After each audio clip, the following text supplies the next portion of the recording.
जय महाकाल साधकों। मैं पंडित साहिब राव आज आपके साथ उपस्थित हूँ मंत्र शक्ति के बारे में आपको बताने के लिए।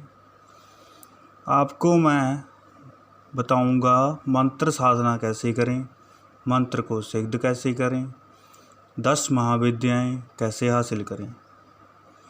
10 महाविद्याएं कौन कौन सी हैं? तो सबसे पहले बात करते हैं 10 महाविद्या के बारे में।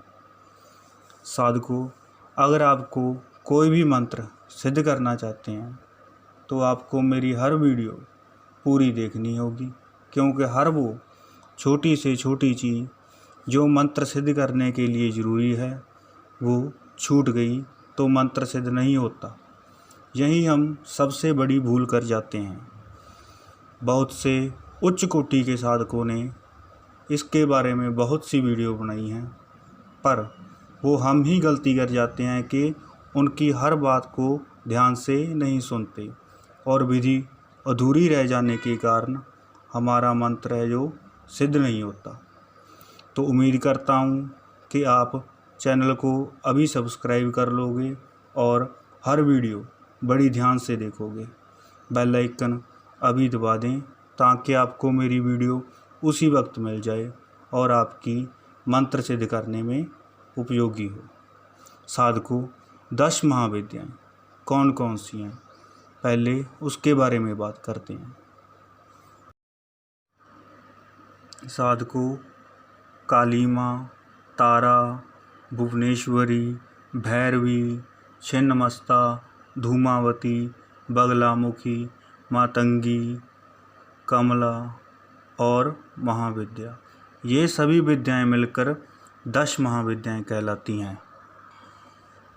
अब बात करते हैं योगिनी के बारे में, नायिका के बारे में, नागिनी के बारे में, भूतना के बारे में और विद्याएं इनके बारे में। साधकों, योगिनी क्या है? योगिनियों की उपस्थिति जो है वो शक्ति, आदि शक्ति है महादेवी, उसके एक स्वरूप काली के सफ़ेद कणों से मानी गई है। जब माँ काली घोर नामक महादैत्य का वध करने के लिए काली का रूप धारण करके गई थी, उस समय दैत्यराज से वध करते समय उसके शरीर से जो सफ़ेद बिंदु गिरे उनसे करोड़ों योगिनियों की उत्पत्ति हुई थी। वे सभी योगिनियाँ भगवती काली के साथ ही विद्यमान रहती हैं तथा भगवती के अंश से उत्पन्न होने के कारण वे सब भी भगवती महादेवी के ही समान शक्तिशाली हैं। अलग अलग योगिनी अलग अलग गुणों एवं क्षमताओं को धारण करने वाली बताई गई हैं। अब बात करते हैं नायिका के बारे में। नायिकाएँ क्या हैं? नायिकाएँ हैं जो यक्षिनियों का ही एक उपजाति है। यक्षिनी, यक्षिनी क्या है? यक्षिनी में देव, गंधर्व, यक्ष, किन्नर, नाग, राक्षस, पिशाच आदि आ जाते हैं। जो जातियां हमारे पृथ्वी लोक पर नहीं हैं, जो या तो पाताल में हैं या अगर पृथ्वी लोक पर हैं तो जो मानव है उनसे भिन्न रहते हैं, जैसे कि किन्नर, या फिर वो स्वर्गलोक में हैं जिन्हें कि हम देवताओं के नाम से जानते हैं, और पाताल में नाग हैं, राक्षस, पिशाच आदि आदि बहुत सारी आदि हैं। अब बात करते हैं नागिनी के बारे में। नागिनी क्या है? नागिनी का निवास नागलोक में माना जाता है। नागलोक की अवस्थिति पृथ्वी के नीचे पाताल लोक के समीप बताई गई है। नागिनियाँ इसी जाति की स्त्रियाँ होती हैं। नागिनियों को परम सुंदरी एवं दैवी शक्ति के से सम्मान माना जाता है। हमारे देश में नाग पूजा का प्रचलन भी जो है वो सहस्त्रों वर्षों से है। आज भी वह यह तंत्र सर्वत्र पाया जाता है। सर्पों की पूजा नागों के प्रतीक रूप में ही की जाती है। नाग देवताओं की प्राचीन प्रस्तर मूर्तियों भी पुरातन विभाग द्वारा प्रचुर संख्या में उपलब्ध की गई हैं, जिन्हें देश के विभिन्न पुरातत्व संग्रहालयों में देखा जा सकता है। अब बात करते हैं भूतना के बारे में। भूतना क्या है? मनुष्य जातियों में भूत, प्रेत, पिशाच, बैताल, डायन आदि की स्थिति भी प्राचीन काल से मानी जाती है। साधकों, इन सभी को भूतेश्वर भगवान शिव का अनुचर बताया गया है।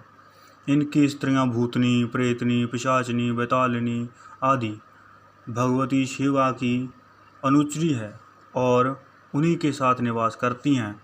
भगवान शिव और भगवती शिवा के अनुचर होने के कारण जो भूत भूतनी है, प्रेत प्रेतनी है, पिशाच पिशाचनी है, बैताल बैतालिनी है आदि भी दैवी शक्तियों से संपन्न हैं और ये अपने भक्तों पर प्रसन्न होकर उन्हें अभिलषित वर और वस्तुएं प्रदान करने की समर्थता रखती हैं। अब बात करते हैं विद्याएं क्या हैं। स्वप्नावनी, मधुमती, पद्मावती, मृत संजीवनी आदि विद्याएं भी महाविद्याएं होती हैं।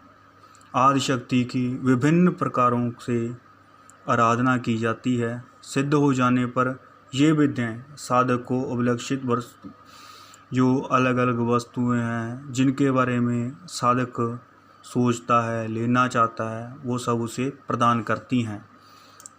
भैरव कौन है? भैरव क्या है?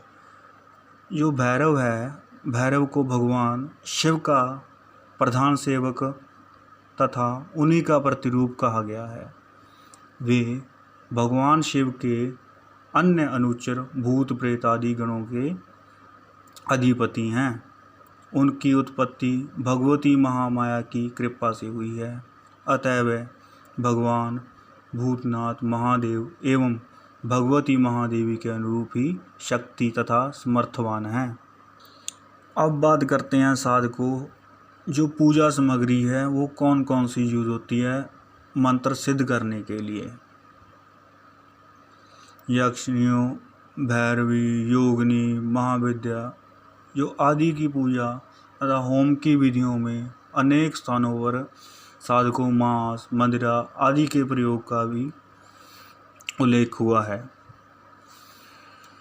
आज के समय में मांस मदिरा के योग का विरोध करते हुए पाए जाते हैं। उनकी दृष्टि में ये सब वस्तुएं निषिद्ध हैं तथा हिंसा एवं पाप को बढ़ावा देने वाली हैं। यहाँ पर हम उनके तर्क वितर्कों में जाने की आवश्यकता नहीं समझते। संक्षेप में इतना ही कहूँगा कि तंत्र शास्त्र के प्रायः सभी प्रयोग ऐसे ही वस्तुओं द्वारा संपन्न तथा पूर्ण होते हैं।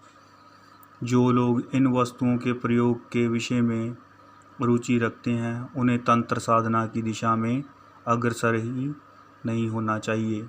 ये साधना तो इन्हीं सब वस्तुओं पर निर्भर है। आज मैं आपको 2 मंत्र बताऊंगा और दोनों की विधियाँ। पहला मंत्र है रात्रि प्रियमा का। मंत्र है ओम ह्रीं रात्रि प्रिय स्वाहा। इस मंत्र को उच्चारण करें। अब बताता हूँ इसकी साधना कैसे करें। एक भोजपत्र लें, उस पर कुमकुम द्वारा एक ऐसी देवी का चित्र बनाएं जो आभूषणों से सुसज्जित हो एवं कलम पुष्पों से अलंकृत हो। श्वेत कागज पर भी यह चित्र बनाया जा सकता है। चित्र बनाने के बाद उस चित्र का आप चमेली के फूल से पूजन करें और जो मंत्र बताया है उसका एक शस्त्र जप करें। इस क्रिया को साधकों अपने 7 दिन तक 3 समय करना है, अर्थात प्रतिदिन 3000 मंत्र का जप और 3 बार पूजा करनी है। साधना पूरी होने के बाद अर्धरात्रि के समय आपको रात्रि प्रिया यक्षिणी प्रसन्न होकर मनवांछित फल देगी, जो भी आप चाहते हैं। इसकी इतनी शक्ति है माँ की, जो भी आप फल चाहेंगे वो आपको मिलेगा। अब आपको बताता हूँ विभ्रमा यक्षिणी माँ का। ये मंत्र है ओम ह्रीं विम रूपे विभ्रम कुरु कुरु ए हमें हे भगवती स्वाहा। इस मंत्र को साधको आपने शमशान में बैठकर करना है। ये साधना मुश्किल है, साधना शमशान में बैठकर ही करनी है। मौन धारण करके शमशान में बैठ जाएं। इस मंत्र का तब तक जप करें जब तक आपको यक्षिणी माँ प्रकट होके मनवांछित फल ना दे। साधक को चाहिए कि वह साधन काल में एक ग्रमण से साधना करे तथा निश्चित रहे, डरे नहीं। गूगल और घी का दशांश हवन करे। इस विधि से साधन करने पर आपको विभ्रमा माँ जो वो प्रसन्न होकर मनवांछित फल देगी। जो भी आप लेना चाहते हैं माँ से ले सकते हैं। साधको इन दोनों मंत्रों में से आपको जो ठीक लगे, जो अच्छा लगे, जिसमें आपका मन लगे मंत्र में, वो मंत्र साधना आप कर सकते हैं। तो साधको जय महाकाल। मैं आपको अगली वीडियो में मिलूँगा नए मंत्रों के साथ, हफ्ते में 3 बार। तो आपको जो भी मेरा मंत्र ठीक लगे, जिसमें आपका मन लगे, मेन बात वो मंत्र आप करें, आपका मंत्र सिद्ध होगा, इसकी मैं गारंटी लेता हूँ। तो आप अभी मेरे चैनल को सब्सक्राइब कर लें और बेल आइकन दबा दें, ताकि आपको मैं जब भी वीडियो अपलोड करूं आपको जल्दी से जल्दी मिल जाए। जय महाकाल साधको।